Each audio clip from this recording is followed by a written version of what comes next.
this chapter, as I am with every chapter. Let me turn off my dinger. As I am every chapter that honestly we get to do in every book club every morning, every Saturday morning together.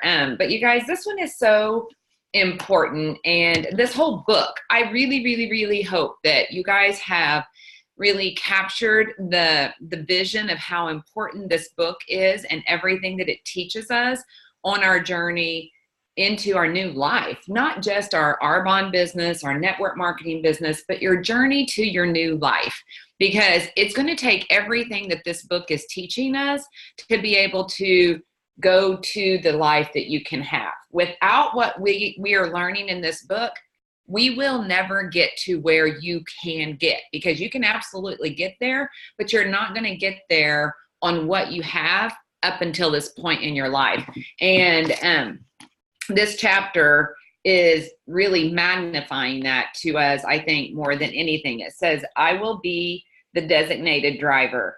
And he says, isn't it cool to think about, he says he loves license plates and, figuring them out. But really what he's saying is waking up and having an excited attitude of gratitude and expectation for your life every single day.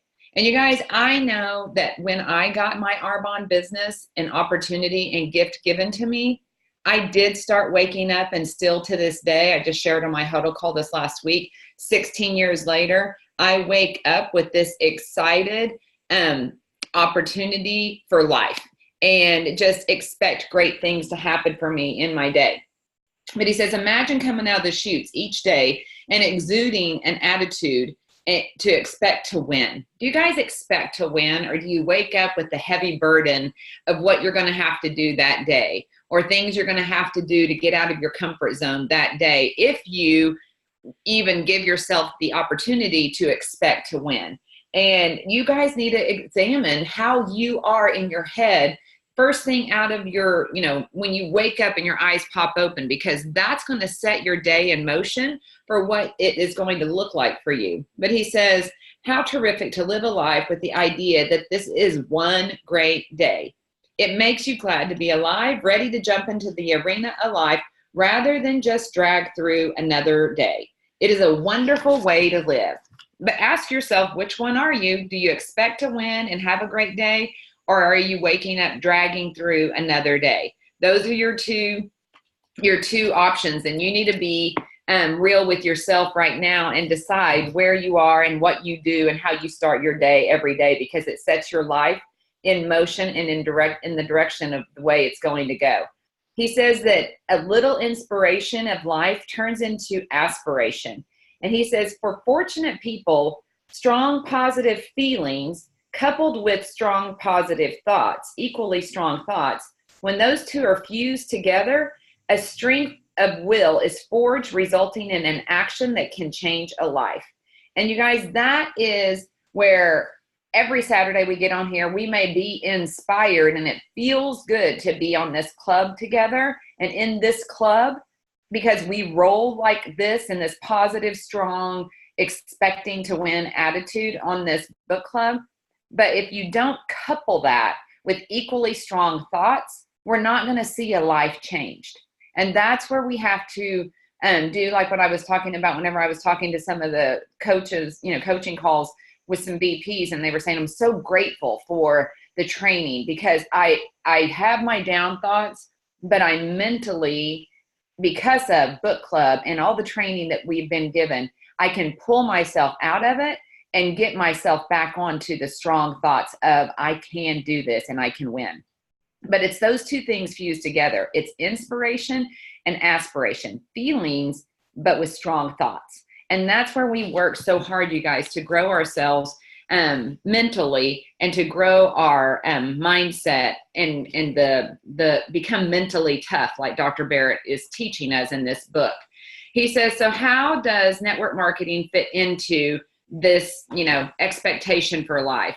And he says it is a tangible demonstration when you see people get involved in network marketing of their courageous desire to change their lives. And he says this is why he has so much respect for people in this industry, in our industry, He says they're risking new behaviors and they're attempting new things and they're trying to embrace the feelings, thoughts, behaviors that suggest that this is one great day and they expect to win. And this is their moment in time to reach higher than they have ever dared before. He says, in short, what they're doing is taking responsibility for their own lives. And they've decided to become the CEO of their own lives. But you guys, what it takes is courage. And I love, I have it written in this book somewhere that I was going to share it, but this is the right time.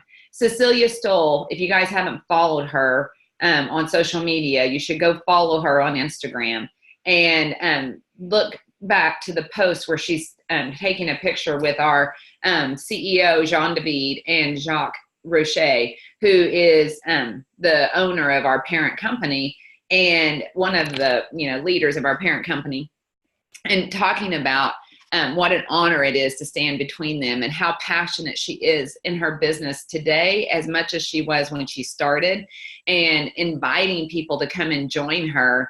And because she says everyone deserves to be able to have a life like this.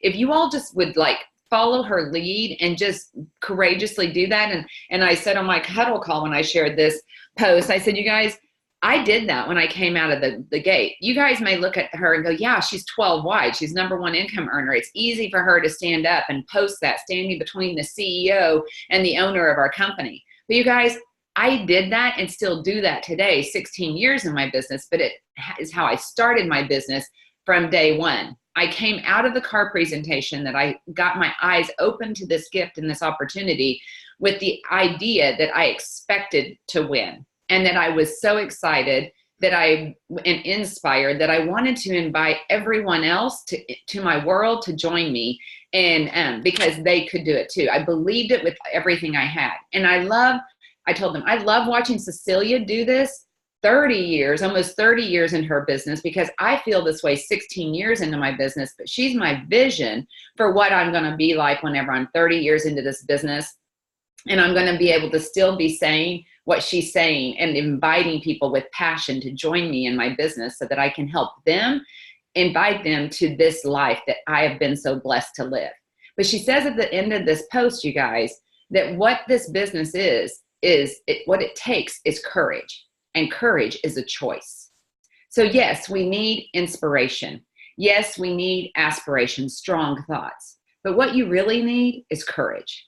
And you guys, the way you get courage is you jump out there and you develop muscle every single day, and you become more courageous every time you do, because when you do jump out in fear, but you courageously do it anyway, you realize you didn't die and that you grew stronger because you did something you weren't real sure you were going to be able to do when you were feeling what you were feeling. But you did it anyway. You took the driver's seat of your car.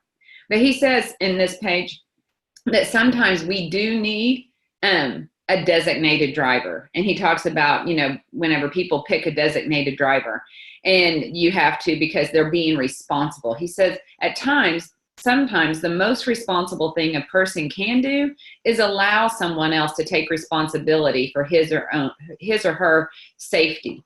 He says it's an act of maturity, and wisely they're giving their authority and power to another person. And he's talking about whenever we go and we may know we're going to have drinks or alcohol, and we assign a designated driver to make sure that we don't do anything irresponsible and we get home safely. But you guys, what I want you to know, I'm thinking about when I read this, is that sometimes we need a designated driver for our life. Because you know what? We are not responsible enough. This is going to hurt a little bit, and you need to ask yourself, is this you? If it hurts, it's you. But again, remember, it's a choice. But are you responsible enough to drive your own life? Or are you, like Dr. Barrett has said in this book, we need a boss. If you can't be your own boss and you can't get up and drive your life in the direction you want it to go every day without somebody driving you there, you don't need to be on your own trying to build a business that is as an independent consultant, because we are here to support you, but you are the driver of your life and your business. And if you can't drive, if you can't discipline yourself every day to do what we have to do in this business, to grow a business and not just play with it as a hobby, you need a boss. You need a designated driver in control of your life, telling you when to show up, what to do when you get there, how much you're going to make, when you get to leave, and when you get to go off and be with anybody you care about or want to be about. And no matter what your finances look like and how poorly you manage those, or what you have or don't have or need because something came up in life, because things come up in life, they get to decide if they give you more money for something or not. You guys, that's what having not being responsible for your own life looks like in reality. I don't know if that sounds like anybody's life, but that's what my life looked like before I took responsibility for where I was in life and decided to be the driver of my life and take advantage of an opportunity, a life-changing opportunity that gave me the ability to do it. And that is where, if you need a driver, then, and you can't do this, get a job. I'm not saying you have to stay there, but get one and suffer those consequences, really, until you develop the discipline to be able to do what you need to do here.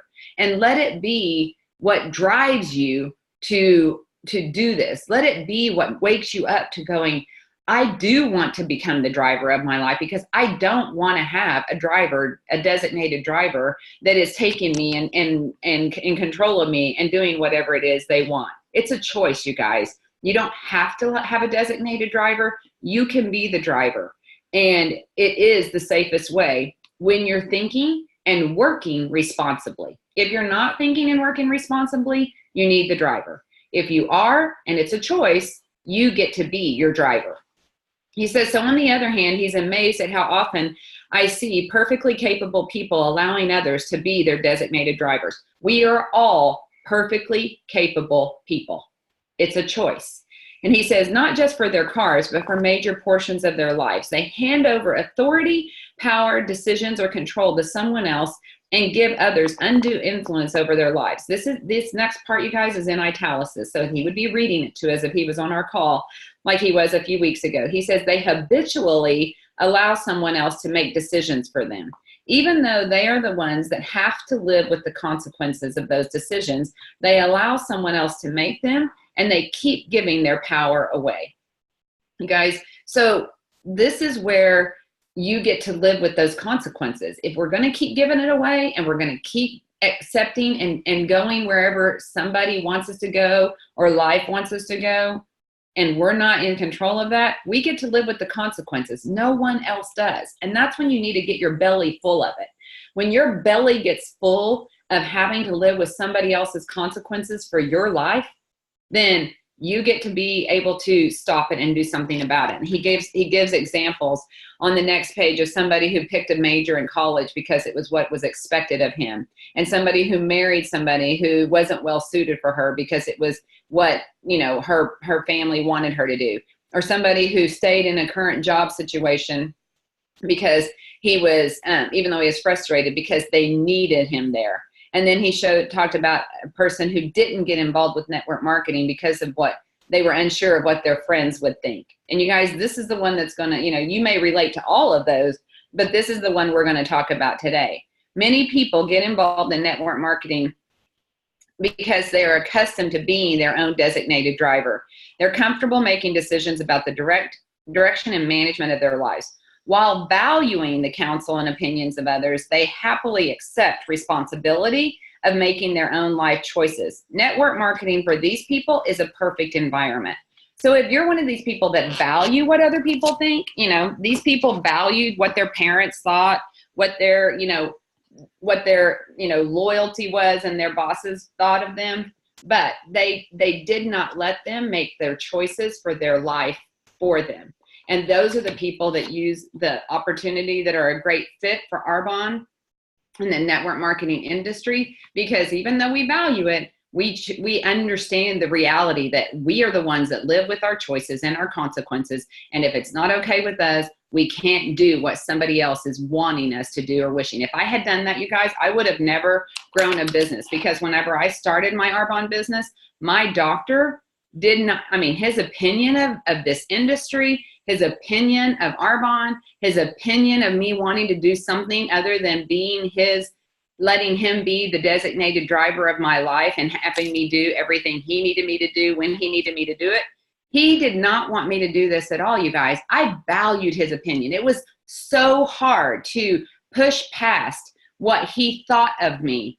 But at the end of the day, I knew my reality in 5 years and in 10 years from where we were in that moment of time when he was ridiculing me, making fun of me, being mean to me, embarrassing me in front of anyone and everyone that would come up and ask me about what I was doing with Arbonne. I knew that my life would not look any different than what it was 5 years and 10 years. And I had to resolve myself to stay focused on the facts and the reality that if I wanted to let what he was saying about me and my business and my opportunity stop me, that I was going to get to live with those consequences. Not him. He was going to get exactly what he wanted. He was going to get to keep me tied down to a position and stressed out financially and spending time away from people that I cared about at his will, tell me when and how I got to spend my life. And I got to live with it if I let him stop me. Do you guys realize that? That's what you need to ask yourself and be mentally tough enough to evaluate. Do I really care what this person is saying or thinking of me right now for taking control of my life? Because they ultimately are not going to live with it. You are. And if you are okay with living with where you are and it looking the same in 5 years, 10 years, 20 years down the road, and it won't look the same, you guys, life is only going to get harder. And I don't mean to be a negative person, because I come out of the chute every day expecting to win. But I am also realistic enough to know that life happens. And I looked at my life and knew I had my babies home with me at that moment when he was ridiculing me and making fun of me for doing what I was doing. But I also knew the reality was that my babies may grow up and be far away from me, and I would be stuck in a job where he had control over my finances and my time if I ever wanted to go and be with them or see them. And it would not be my choice to do it. And I thought, excuse me here, you guys, but it'd be a cold day in hell before I let somebody else do that to me. And that is what the mental toughness that I had to push past him and move him out of my way and get him out of my way and drive my life right past the life he was willing to give me to the one that I knew I wanted to have, and was willing to be courageous enough and bold enough to tell everyone and anyone, get out of my way or join me, because I'm moving with or without you. That's where we are working to be, you guys. It's not going to happen automatically for you, but you do need to know what is it that you are sacrificing for reality. So at the same time, I'm that mentally tough, and I did that in my business 16 years ago, and I would still do it and still do it to this day. He says, if you're one of those people, be thankful. I'm thankful. But he says, also remain sensitive to what it's like for others who are considering getting involved in network marketing for the first time. For some, giving themselves permission to dream is new. So if giving yourself permission to dream is new, you guys, we have compassion for you. We understand you. And we know that it is something you're a novice at. That you're, especially you guys, I will tell you, the Arbonne attracts the best people, the sweetest people. But those people are people pleasers. And people pleasers struggle so hard in this business because you are so sensitive to what other people think. And you have been who you are and been loved because of who you are. And who you are is somebody who works really hard to sacrifice what you want for your life to make somebody else's life better or happy. I think inherently we all, if you're basically nice, are people pleasers. But what you have to understand, you guys, is that you have to please you, because nobody else is going to take care of you and yours, and you're not going to be very pleased with life or yourself if you let somebody else control you. Where people pleasing, the root of that is insecurity, you guys. And we talked about that last week. Insecurity is what makes us want to make somebody else happy, because we feel like we want to be loved. We are dependent upon them in some way. I mean, ultimately, I was dependent upon the doctor that I worked with for my livelihood until I built my business. I needed to please him.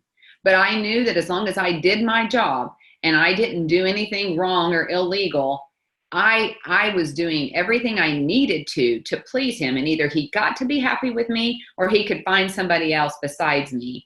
And that would be true of anyone else in my life. And I had the right to continue to live my life as long as I was doing no harm to others, and I was doing it because it was what I wanted to do. And if you can't love me, I love it whenever Dr. Barrett has a little pamphlet booklet, and it's called Winning as a Team. And he says it's hard when you have a partner or a spouse who doesn't believe in Arbonne like you do. And he says what you need to say to them is, I know you may not believe in network marketing. I know you may not believe in Arbonne. I know you may not believe in these products, and I'm not even asking you to use them. But what I am asking you to do is believe in me. I need you to believe in me. And then you guys show them that they can believe in you, that you can go do this, and you're going to do this because you get up and you decide to take responsibility and be courageous and disciplined enough to build this business the way that you can, because you can.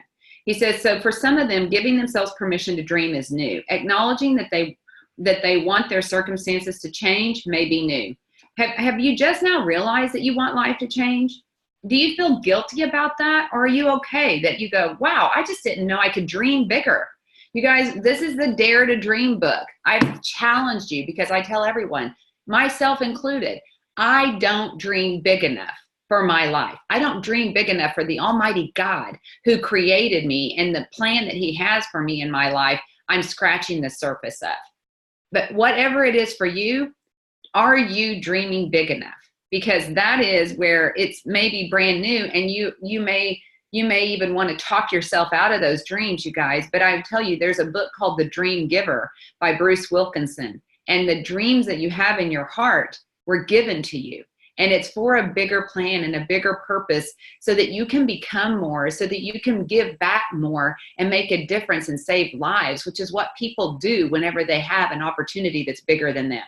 A job is as big as you are. A job is going to take care of you and your family. This is a life-changing opportunity, not only for your life, but for the lives of people who don't have this opportunity and need us to be responsible with the gifts that we've been given and this opportunity so that we can go make a difference and help them whenever they can't help themselves. Cecilia Stoll was on a live last night and talking about what she has done whenever God woke up the dream in her heart for the country of Zambia. Miranda Burcham has a dream in her heart for Haiti. Beth Lomas has a dream in her heart for Haiti. You guys, it doesn't have to be a foreign country, but I'm telling you, there are people out there that are having their lives cared for and changed because people have decided to be more, do more, so they can have more and make a bigger difference in their life and others. And so Cecilia was talking about how lives have been saved because they have helped get safe drinking water into the country of Zambia. You guys, that is what this is all about. It is bigger than us. But unless you decide to drive your life and take control of it and run in the direction of the dream that was placed in your heart, you're not going to get to see what it is you were really created for and put on this earth to do. That is what we have the opportunity to do. And if it's new, it's okay. Be excited about it. Don't be afraid about it because you are in an environment that is going to support, encourage, challenge, and help you every step of the way if you will stay connected and let us help you do that. Allowing themselves, daring to believe in their own potential and abilities may be new. Giving themselves permission to learn and fail, you guys. We're all failing forward in our journey through life, and especially in this business. While pursuing success may be new. But you may be new to failure. You may be one of these straight A students that, didn't know, like John Maxwell says, we teach people how to make A's. We don't teach people how to fail.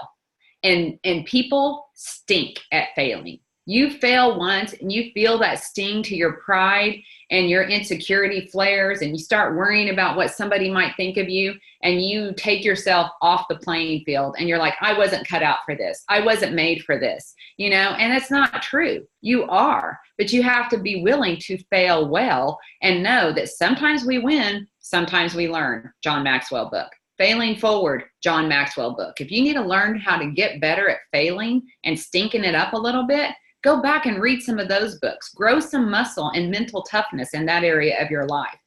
Allowing themselves to feel hope, optimism, and pride may be long forgotten experiences. And deciding to accept appropriate responsibility for their future may be both exhilarating and frightening to them. These people deserve our highest respect, greatest support, and finest training. They are not simply attempting to start new businesses, they are attempting to start new lives. You guys, we get it. We know that it's not easy, but we respect you. We have compassion and understanding for where you are, and we are here to give you and commit to giving you the support and the finest training that you could possibly ever get in this company. And I do pride myself in saying there is nobody that will work harder to give you and equip you with everything you need than our organization. So that, you guys, you've got what you need. Let that fear be put to rest. He says reality is the motivator. He said one important aspect of leadership and management is knowing what to say, when to say, and how to say it. In my work with people, he says there are occasions when injecting cold reality is the best thing I can do to help them. And you guys, as warm and fun as Dr. Barrett is, I'm telling you, he can inject some cold reality. I mean, he's injected cold reality in my life whenever I've been on coaching calls with him. And it's exactly what I needed to hear when I needed to hear it. And I knew exactly where I needed to grow if I was going to get any more and any better than where I was right there in that moment when he was coaching me. It's the only way that we can get people motivated enough sometimes to get going and keep going. And he says, here's 2 realities that he shares with people in that group of individuals that he is asking. He says, number 1, other people don't care if you remain dead broke. Number 2, you will either face the fear of doing network marketing or you will face the fear of not doing network marketing. He says, these may sound harsh to you. He says, but they are freeing when they are understood. And he says, let's look at them one at a time. And you guys, it was freeing. I mean, that first one, honestly, both of those, I've always said, fear the right things. Was I scared to do this? Yes. But was I more scared of living life and continuing life in the way that I was without Arbonne and the network marketing? And my biggest fear, you guys, was that I knew I could do this. And I knew that if I chose not to, that I would live with the biggest regret of my life, knowing I could have had a very different life and one that I loved living instead of surviving through. And I didn't, because I let that opportunity slip through my fingers simply because I chose to. That was my biggest fear. So I don't know if you guys have ever thought of that fear, but let that be your biggest fear, knowing, because you can, every single one of you can build a business as big as you want to build it all the way to the top of this company. You've been brought here and you have been already given everything you need to get there. It is going to take everything you got. But if you don't, you have to live with the hard, cold reality that of the fear of knowing you could have and you didn't.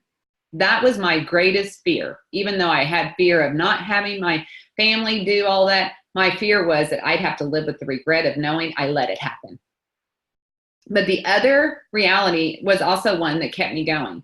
And it was that other people don't care if I remain dead broke. I had dear friends. People loved us. They respected us. They had compassion for us. They wanted to help us, but they didn't help us change our financial situation because they knew we were good, hardworking people and they loved us, but they didn't do anything and were not going to do anything to change the situation that we were in. And he goes on to tell us why that happened. So that was freeing to me, that as much as I may worry about what those people who may have looked financially better on paper had or did, then I didn't let them stop me because I knew the reality was they weren't not going to fix it for me. And you guys, can I just tell you that some of the people that in my life that if you knew them, you would think, oh my gosh, they don't need a thing. And financially, they probably don't. But can I tell you that just a few weeks ago, and this person was the very first person I told I was going to do Arbonne, and scared to death of what they would think of me, because they didn't need Arbonne. They didn't have, financial problems like we did. And it was embarrassing, even though it was obvious that we did, because Philip was never around and always working. And she recently, about a month ago, said, I wish I had gotten on the train when you invited me to it, because I invited her 16 years to join this business. And I'm still inviting her today to join my business, because she has not missed the boat. But people miss the boat thinking they've missed the boat. You guys, so don't care what people think, because she's saying, this person who looks like she has it all, I wish I'd have gotten on your train. Does that help at all to inject a little reality into what people's lives really are like out there? He talks about it in the next section. He says, I regularly meet professionals, and professionals struggle with this more than maybe, people that are stay-at-home moms, or people without college degrees or whatever, because we put so much pride in our profession and our degrees and what we've accomplished with all of that. And not that it's not, deserved. I mean, I worked hard for my degrees and I deserve to be proud of them. But you guys, we get too prideful in them, and it keeps us from having and doing more with what it is that we became, who we became on that journey of discipline and hard work, getting that other degree. And we miss out on the next life-changing opportunity because we're too prideful in the one that got us where we are in the moment. But he said he meets with congressmen, physicians, senators, attorneys, corporate America officers. And he says the dilemma is the same for these men and women. They're dead broke. And you guys, they're not even just dead broke in their money. They're dead broke in their time, freedom, and flexibility. If they are in that world that he's talking about, even if they have a little bit of extra money that we don't have, they don't have the time that we have. I am rich in time. And I remember thinking I'd have given up money back in the day when I was dead broke if I could just have more time. I would have been more broke to have more time. And these people are bankrupt in both. And he says they spend more than they make, and they are feeling the relentless bind of economic stress squeeze the joy out of their life. That's where I was. Are you letting economic stress squeeze the joy out of your life? And you guys, that's where we were. And so it was easy for me to see I needed to make a change. But I want to challenge some of the people on here, and I want you to be bold enough to challenge people who are sitting there across the table from you saying, I'm financially okay. I don't need this money. I mean, I kind of laugh when people say, how do I talk to somebody who doesn't really need the money? And I seriously laugh, you guys, because I'm like, do you or the person you're talking about know how fragile their financial security really is?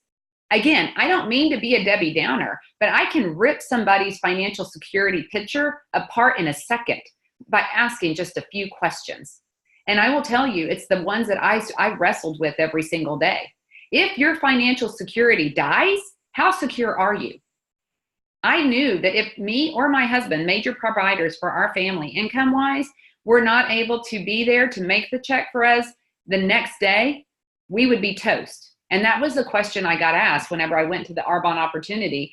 And it was back whenever we wore watches with the minute in the second hand. And they said, how long would you survive financially if you were the main income earner in your family were no longer there? And even if you were a stay-at-home mom and you're the home manager of your home, do you know how much you're worth? Do you know how much your partner would have to invest out of their budget to take care of what you take care of for them? Do you know how valuable you are? And do you know how fragile your financial security really is? And I used to tell people all the time, and I haven't said it in a while, but daddies, whatever your daddy is, whoever the financial security is in your family, traditionally it's been the dad, if they leave, and they leave for different reasons, you guys. Sometimes they leave because their life gets cut short. Sometimes they leave because they get hurt or physically sick and cannot do what they were doing before whenever you were living financially secure. Sometimes they leave because they get fickle.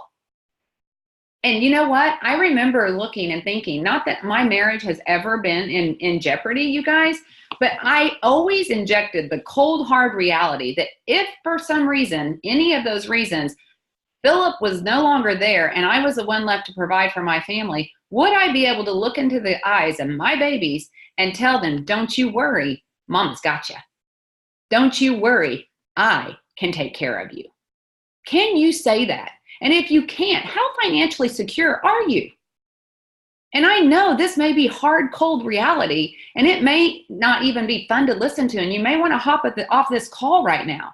But I'm just asking you, don't live with a false security of thinking you've got everything covered, because you're probably one major or minor thing happening in your life, impact happening for your life, that can destroy that financial security. And that, you guys, is what we have to be real with, and then understand that our friends don't care if we remain dead broke. So if you're one of those people, ask yourself, are you okay with where you are? And if you are, I have notes written here and I don't even know what they are because I'm on a tangent. But just ask yourself, how fragile is your life? He says, what happens with these people? He says they're dead broke. They're letting the economic stress squeeze joy out of their life. And he says their business savvy lets them know that this is an efficient and effective means of growing a business. So we may even know and understand we can grow a business, and it's the most efficient business model out there that's being taught in universities and colleges today. And he says, but their pride and insecurity kicks in. The tapes of their minds begin to play, and they start to imagine how their friends would react. And you guys, I had those tapes playing in my mind. Like I said, professionals, I think, are the weakest people in this area of life. We are so prideful in what it is we do, and it becomes who we are, that we can't imagine telling somebody that we need to do anything else, because it's a reflection on us. He says they start thinking about their friends saying that they're involved in a pyramid scheme, or, hearing negative things about Arbonne. He says it doesn't occur to them that their friends might just admire their good business sense and entrepreneurial spirit and energy. And you guys, I tell people all the time, offer this to successful people, because people see life-changing opportunities, and some of those people are smart enough to see it. And you don't ask them because you think they don't need it. And in reality, they may be the ones that go, oh, bingo, I know opportunity when I see one, and this is it. And I'm taking it and running with it. And I have said also to my leaders, and what we're going to be talking about at our retreats is sponsoring up, you guys. We haven't talked about that as much. We go and we're out there trying to save the world. Yes, we want to get fresh water to Zambia, but you guys, we're going to do it by sponsoring individuals that believe in themselves and have the mindset to not care and to see reality in a way that they realize this is something they can do and need to do for their life, and have the skill and a lot of the personal growth that they already need to be able to do it quickly. Sponsor an ace, you guys. What happens is if we think we're a 5, we sponsor 3s. If we think we're 7s, we sponsor 5s. If you're a 1, I want to challenge you. Make a list of the 10s in your life right now, and then formulate an ask using the 5 key point ask system that we teach, and connect the dots for them of why you thought of them, because they are that ace in your life, and invite them to take a look at this opportunity. I ran our ask, you guys. Dr. Barrett called me after he was on our call, and I told him how we ask, and I told him we use number 2, the connect the dots from him, which is his training that I got years ago. And I said, is there anything you do different? He said, that is beautiful, Carlia. He said, it is genuine, it is sincere, and it is intentional.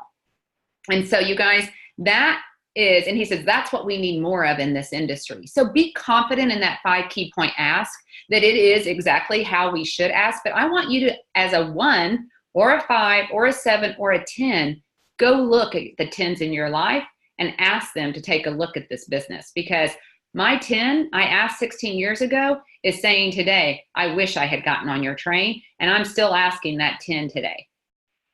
Someday she may say yes.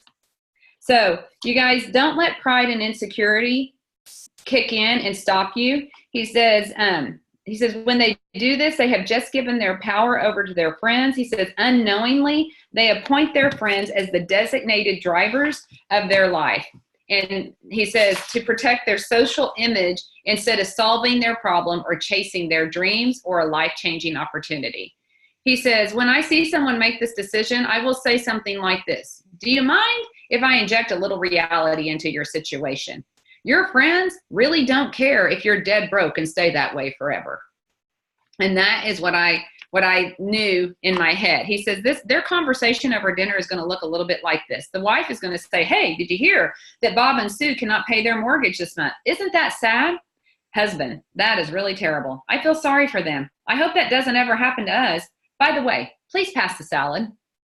You guys, that is what conversations look like whenever we are worried about so much about what they think. They don't care. They're worried about what kind of salad and if they have enough salad on their plate to make a balanced meal. You guys, they don't care about your financial situation, and they're not going to fix it for you.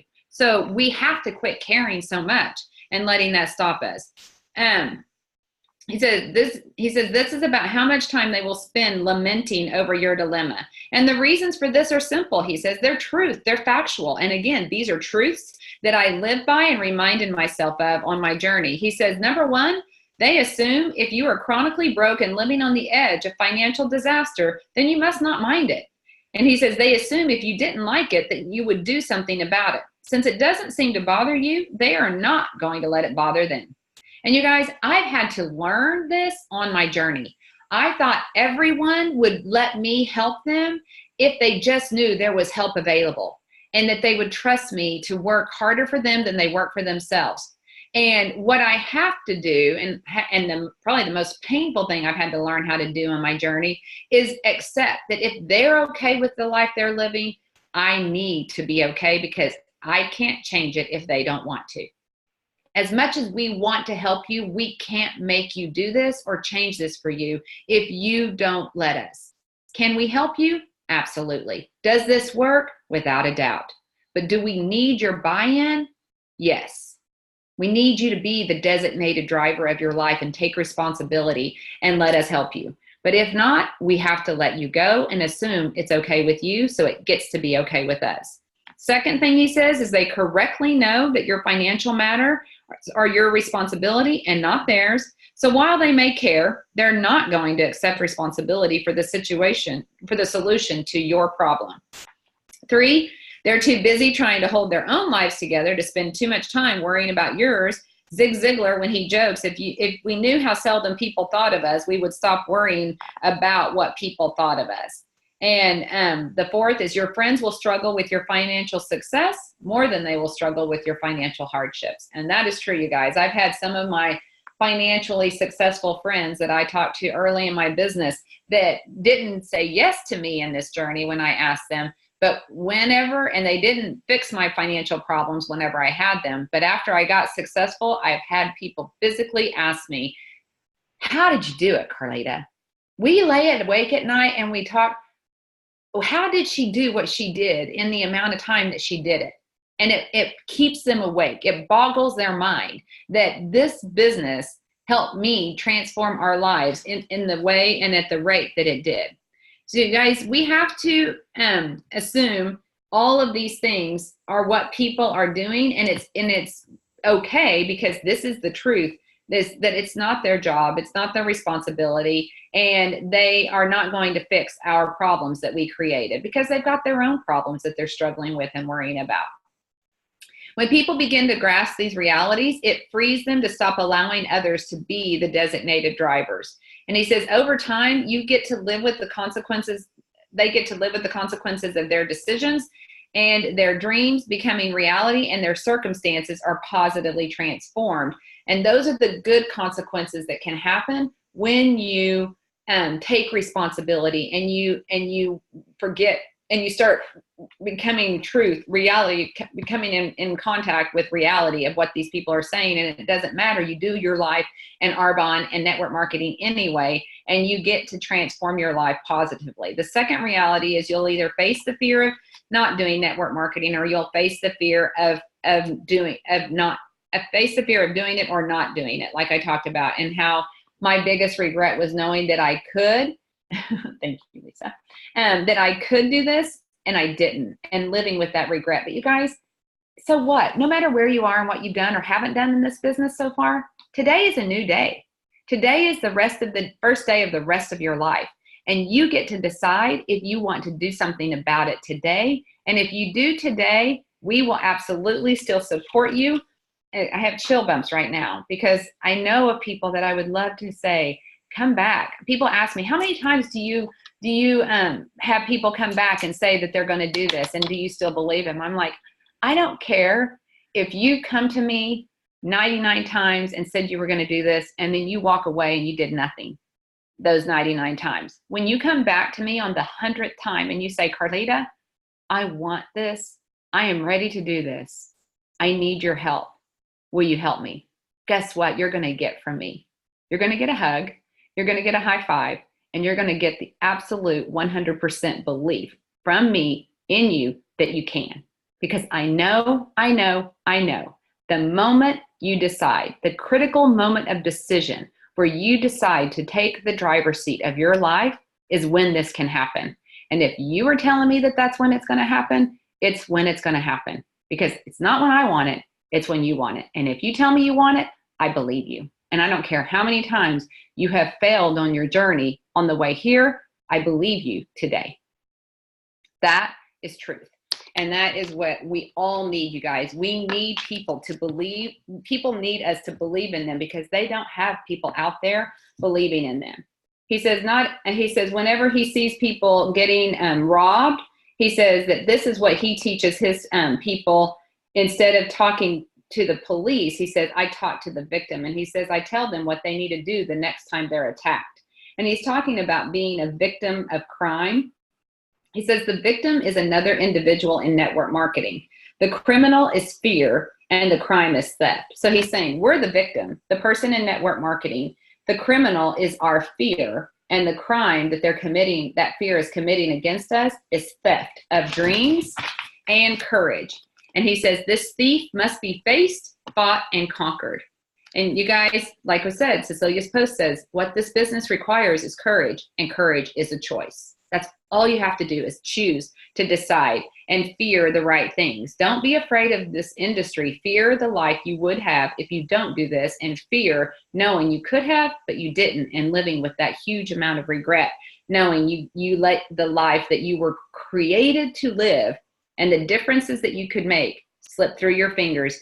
And for me, you guys, I know someday I will have to stand before my maker and be accountable for every gift was given to me, and be asked, what did I do with them? And get to hear from him either why I didn't do what I should have done, and or well done, thy good and faithful servant. Well done.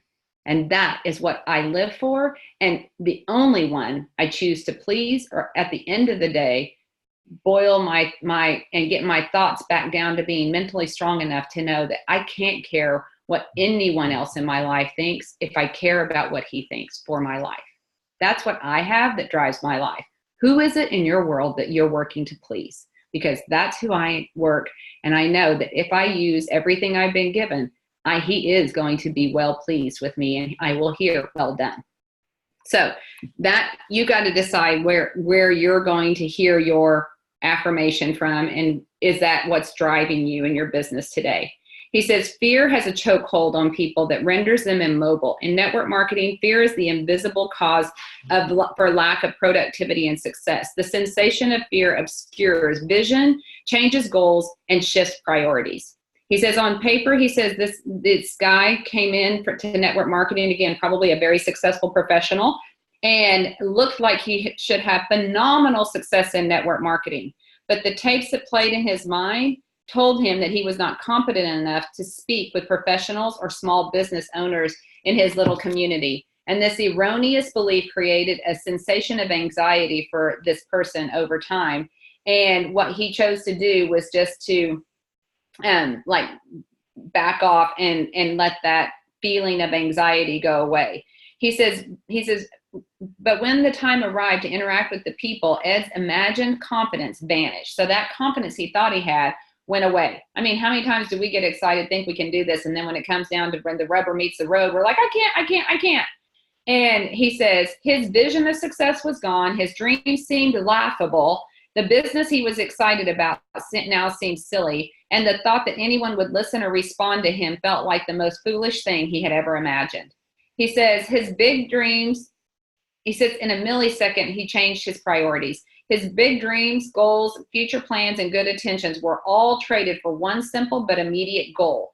His immediate and simple goal was get rid of the fear. He wanted the anxiety to be gone now.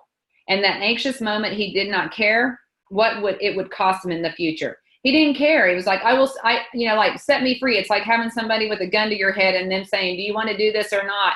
And you caving, and going, I don't want to do it. I don't want to do it. You just wanted it, that fear and that threat in your life to be gone. And that's what he did. And in a millisecond, you change it and not worry about what your future is going to look like. He says, but in the end, he will realize he made a terrible trade. It was a huge mistake, but at the moment of decision, it felt like a bargain of a lifetime. And because in that moment of discomfort, all he wanted was relief from anxiety. How many times have you walked away from this business or what you needed to do in your day because you just wanted the anxiety to be gone? You wanted to just put it down and be done with it. And he says the same mistake is repeated by thousands of people in this industry. And when they begin to feel anxious or out of their comfort zones, they unconsciously shift their goals. And you guys, they temporarily suspend the pursuit of their dreams and the growth of their business. Does this happen to you? Ask yourself that. But what I also want you to realize is it happens to the people you sponsor. How many times do I get phone calls from people saying, I have this person and then they did this and now I can't find them or talk to them? You guys, it happens to these other people too. This is going to help you understand you, but it's also going to help you understand people that you're talking to and people that you have in your business. And it's going to help you have compassion and respect for them, but also know how to come back and inject some cold, hard reality into their life and ask them those two questions that we got asked by him right now, because now we have skill and mental toughness to do that. He says in the moment, they want to avoid what it is that's causing them discomfort. Initially, this little choice seems small, innocuous, and inconsequential. What they don't realize is that they're forming or reinforcing habits that make avoidance of discomfort a lifestyle. For the future, this only makes a habit of avoidance stronger and the fear bigger. You guys, you're feeding a negative emotion and a consequence for your life. And this is where I want you to evaluate you and what you're doing and how many times have you done this in your business, and decide if you're tired of doing that and letting this get stronger and stronger. This habit gets stronger and stronger. It's a negative habit that you're allowing to develop in your life. And I will tell you even more importantly, you will instill it into your children's lives. If this is how you learn how to live life and avoid anxiety and avoid fear, you will teach it by your modeling. It doesn't matter what you say. You will teach it by your modeling to your kids, and they will learn to live a life just like that, but worse. It's harder to break a cycle than it is to repeat one. And you guys, you're repeating a cycle that you've been conditioned to have, and you will teach and encourage that cycle to continue in your kids.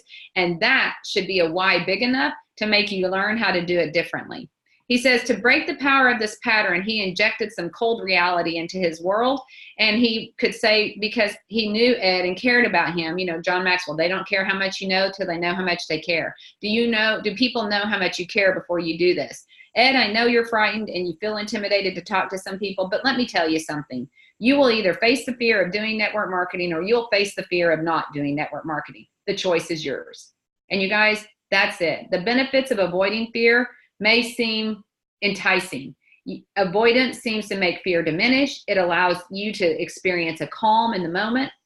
It allows you to avoid doing what you don't like doing. It allows you to do something that is more enjoyable, and it allows you to live within your comfort zone, which I challenge you. Is it really that comfortable? How many times a day do you run into the wall of your comfort zone because it's this big, instead of expanding and pushing back on the walls of your comfort zone?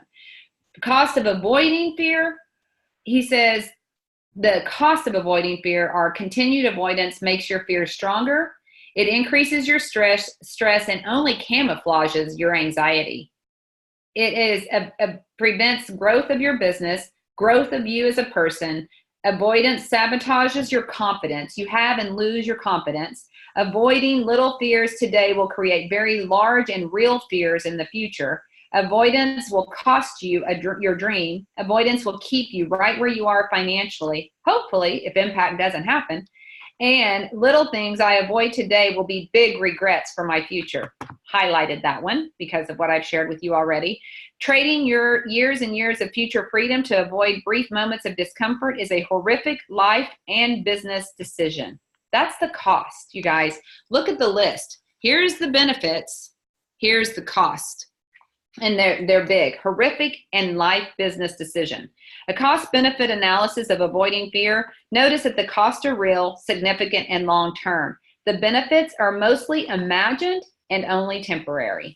Is it really a better choice, you guys? Or do we need to build some muscle and mental toughness? Avoiding fear was solving no problems and only creating future ones. There are still aspects of growing this business that we don't particularly enjoy, but we do them anyway, and we don't let an unpleasant moment rob us of our dream or pursuit of our goals. And we grow as a person, but you guys, we almost got duped into buying the price of getting rid of it.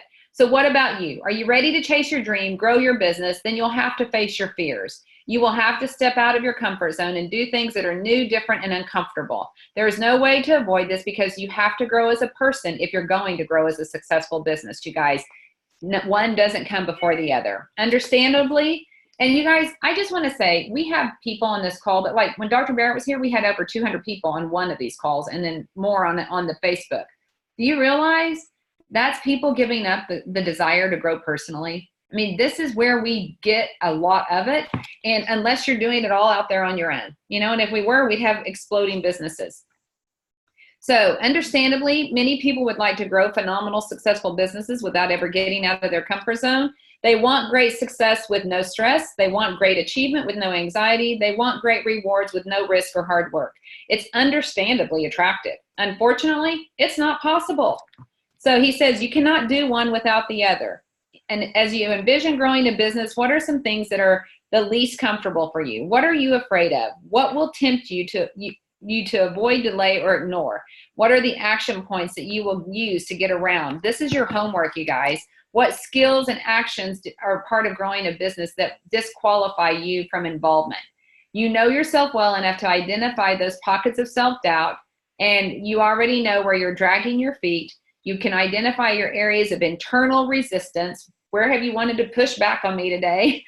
When you heard me share what I've shared, you might even know the excuses or reasons you give yourself for avoiding action in these areas. So look at this page, you guys, on page 137 and study this. You know these answers. And then he says, identify the activities that cause you this because you are the expert on you. You know yourself. And your homework is write down these skills and activities that cause you discomfort.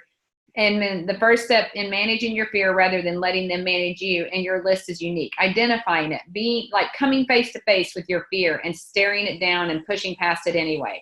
He says they may be some like fear of speaking, rejection, being laughed at, misunderstood, not knowing how to answer questions, not being taken seriously. What are yours? List them out. And he says after making that list, he says, how long have you ask yourself these questions. How long have you lived with this area of discomfort? What price have you already paid to keep avoiding it? What price will you pay in the future if you keep avoiding it? And is that price too high? What will I commit to myself to do for myself and my business, regardless of the initial discomfort? He says, when people allow fear to control their lives, they've given their power away. They're allowing fear to be their designated driver, and it is a worthless driver, like we talked about. You guys, it's like giving the keys to your life to a drunk driver. You crash and burn. You be responsible. Do what you got to do. Get in the driver's seat of your life and drive in the direction of your dreams because you have been set free to fly in that direction and will have everything you need to be able to get where you want to go. So would you like the car keys? He says the choice is yours and the power is yours. He says, I suggest that you want to be the designated driver of your life and your future. He says, I commend you. He says, your involvement in network marketing suggests that you want to be the designated driver of your life and your future. And he commends you.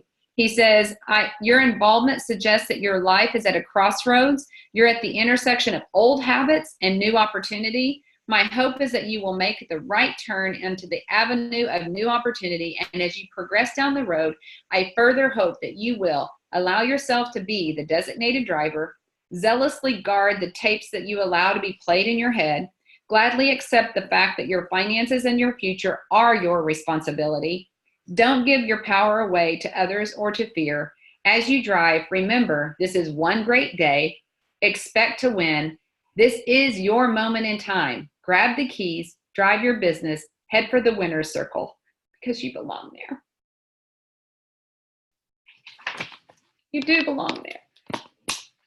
And I know you're working hard because you're here to get there. You guys, just choose well today and take those keys and drive and go make a list of the 10s, sponsor up, and show them that you believe in you, this business, this opportunity, and them, and that you will help them drive to their dreams with the same attitude and resources that you have. You don't have to know the answers. You just have to know how to get people connected to the people who can help you get there and help them get there. Good morning, you guys. We're just waiting I hope for the that this book was helpful for you guys. because It is truly powerful, and I would encourage you to go back and read it, just give it study a couple it, more minutes. do that homework We'll be that getting he started. encourages Thanks for you. hanging in there, you guys. Okay? Love you guys.